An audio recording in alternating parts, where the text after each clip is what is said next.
महंगाई का खात्मा, आज़ाद कश्मीर का इंतखाबी दंगल, अपोजिशन की सियासत और बड़े कौमी चैलेंजेस। वज़ीर आज़म का तहरीक इंसाफ को मजीद फाल करने का फैसला। चारों सूबों की क़यादत को इस्लामाबाद तलब कर लिया। सियासी कमेटी की आज बड़ी बैठक लगेगी। वज़ीर आज़म पार्टी से मुतालिक बड़े फैसले करेंगे।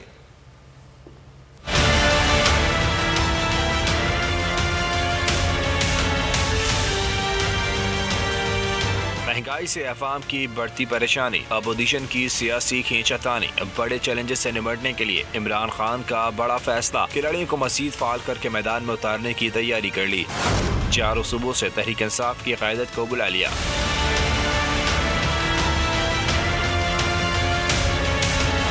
सियासी कमेटी अब से कुछ देर बाद सर छोड़ेगी।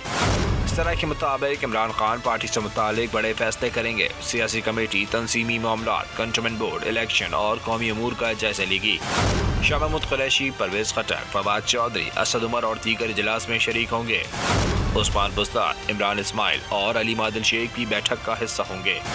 इमरान इस्माइल और अली मादिल शेख अलहदा मुलाकात में सिंध की सूरत हाल से आगाह करेंगे। सराय के मुताबिक सियासी कमेटी अफगानिस्तान की सूरत हाल और मुल्क की सिक्योरिटी का जायजा लेगी। आज़ाद कश्मीर इलेक्शन से मुतालिक हिकमत अमली को भी फाइनल टच दिया जाएगा।